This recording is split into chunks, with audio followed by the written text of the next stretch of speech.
Hi, I'm Nico Rosberg. Hi, I'm Lewis Hamilton. It's time to get street smart. I was faster than you that session. No, you weren't. For sure I was. No, you weren't. Well, okay, let's settle it now then. Yeah, I got a stopwatch. Let's do it. Okay, come on. All right. 1, 2, 3, go. 4.6. Yeah, new record right there.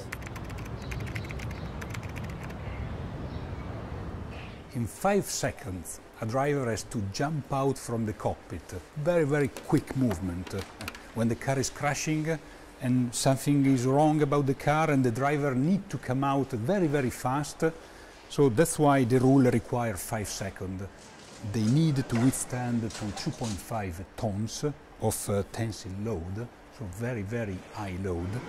In Formula 1, we have a 6-point harness seatbelt, which we have to have our engineers strap us in with. And once it's fixed up tightly, it's 2 things. One, it feels very, very safe, of course. But on the other hand, to breathe out there on the racing track, it does make it a lot more difficult. And that's what makes it tougher fitness-wise. The driver has to stay in this monocoque for roughly 2 hours, but has to do quite a lot of action with the arm and as well with the leg. Obviously, it's not important only for Formula 1. It's important for all the road cars.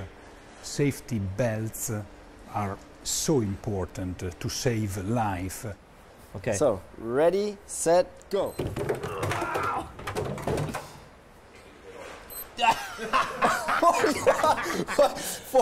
4.98. I beat you by half a second.